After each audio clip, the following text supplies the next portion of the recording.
In today's video, we're checking out the 7 Artisans 24mm f1.8 full frame prime lens for the Leica L mount.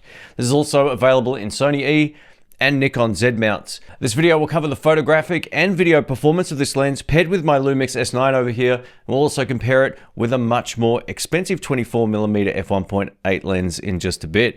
Now, all of this footage was shot handheld with the E-stabilization set to standard, which is the electronic stab in the camera, on my Lumix S9 shooting in Vlog. Let's get into it.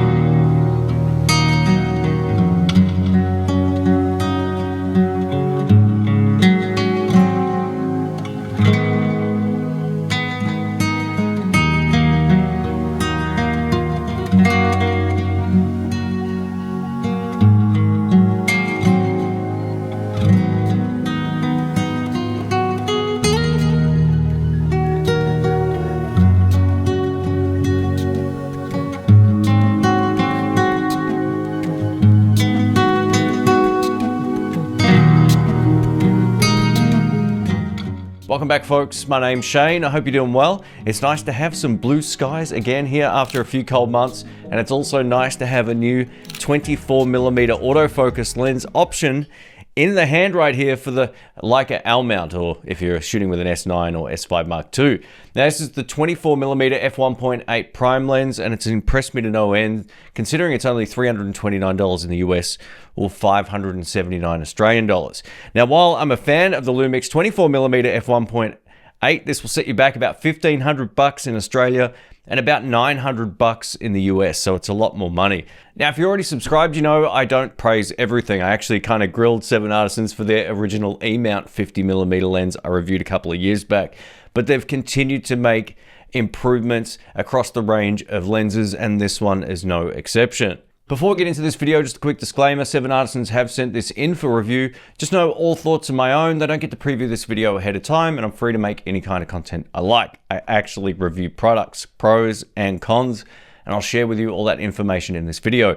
Now, I've been using this lens over the course of the last few weeks, and overall, I'm very impressed. So if you want my quick answer, I think that this is exceptional value, and I'll explain why throughout this video. If you want to take a look at this, I'll link it down in the pinned comment or in the description box. All right, let's talk build quality and design, because the first thing that was apparent with the 7 Artisans 24 f1.8 prime is the excellent build quality and design. Now, this wasn't the case for the original E-mount lens I reviewed a few years ago, where the switches and dials were all very loose and it didn't fill me with confidence whatsoever. This, much like the prior 50 and 85mm primes for L mount I reviewed recently, have all addressed these initial concerns, and I would have no issues recommending this in terms of build quality. The autofocus manual focus switch on the side feels great, as does the custom function button on the side, which by default is an autofocus hold button. I love the addition of the aperture ring here, and it's a fairly high tension but smooth aperture ring, and it feels very nice to turn. Now, the aperture ring is completely clickless, and the aperture range goes from f1.8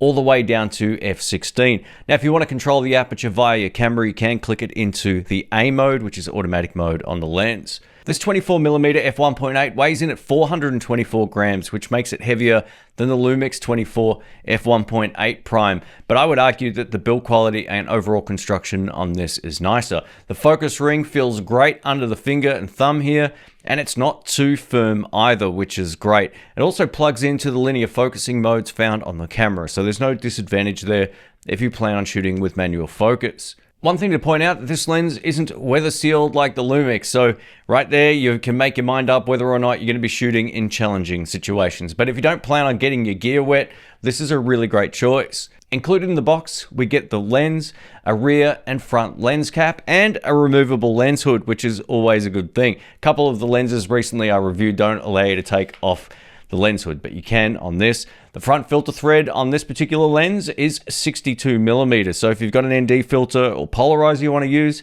you can absolutely use it with this. On the back of the lens here, you'll find the USB-C port for updating the firmware. The firmware update process is great. You just have to connect the lens here to your computer. It will show up as a drive, and then you just drag and drop the new firmware into the lens. It's that simple, which is awesome. There's also a USB-C cable in the box, which I almost forgot to mention. All right, let's talk about autofocus. So after using this lens over the last few weeks, I've come to some conclusions regarding the continuous video autofocus performance. So Overall, this lens is really reliable unless you need super fast focus pulls. What I've noticed with the 7 Artisans lens is that it pulls focus fine, but slower than the Lumix primes. Here's an example of Rhiannon walking towards the camera, where it's ever so slightly behind focus until she stops, where it catches up perfectly. When she exits the frame and comes back in though, it locks in without any problems whatsoever.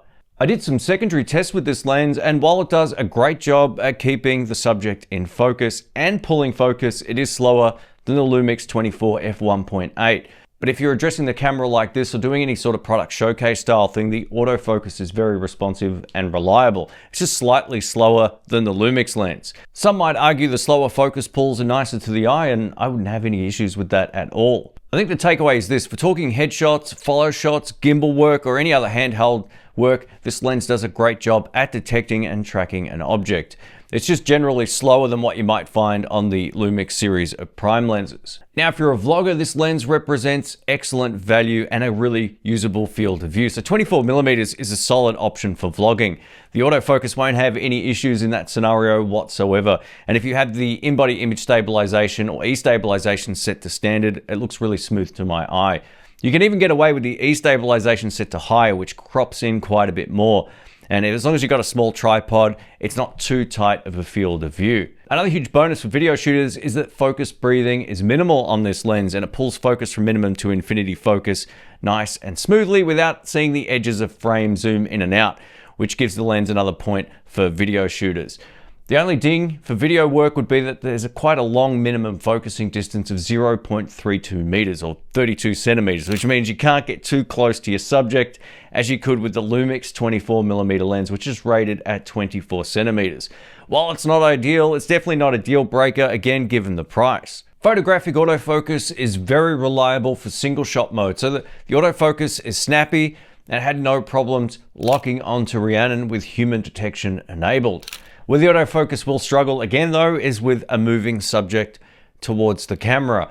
Here the hit rate was okay, but not great. And this is basically the same thing I saw with the prior lenses from 7 Artisans that I tested. Now, for best results for continuous autofocus performance for burst photography, you're best to set up a 1 area mode or 1 area plus mode with human detection on, and it does a decent job. Again, while it's okay, it's definitely not as good as the Lumix lens in terms of performance. The photos in color are the ones that are in focus, and the black and white ones are where it missed focus. Next, I wanted to show you a blind test comparison between the Lumix 24mm f1.8 and the 7 Artisans. Can you see a difference between these two shots? The colors and contrast all look the same to my eye, and I'm very happy with both. The one on the left here is the 7 Artisans lens. Now, I could be wrong here, but it looks like the 7 Artisans lens might just have a hair of barrel distortion. If I had to put a percentage on it, I would say it's like 2%. It's so minimal if it's there. It just renders the scene slightly different to that of the Lumix lens, which no doubt has some in-body camera corrections, giving us the lens corrections essentially. So yeah, there's a slight difference in how it renders the scene, but either way, it still looks great. And if you can't see it, I wouldn't worry about it. It's not something that would bother me at all. Another aspect of this lens I wasn't anticipating was the quality of the Sunstars. Stopping down past f10 will give you pretty nice Sunstars in my testing. While the Sunstars look great, there's definitely signs of flaring, but again, it's well controlled overall and no better or worse than far more expensive glass. Chromatic aberration is also really well controlled to the point where I didn't notice it in any of my test shots.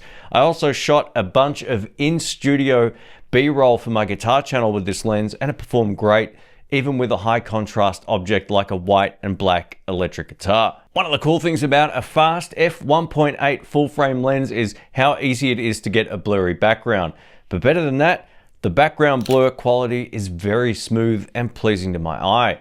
Some lenses can have a sharp or busy bokeh in the background, but this offers a much smoother and more natural look, which is the reason why I love these results personally. All right, let's wrap this up. I'm gonna give you my final thoughts here on the 7 Artisans 24mm f1.8 prime lens for the L mount. Now, I'm very impressed with this lens.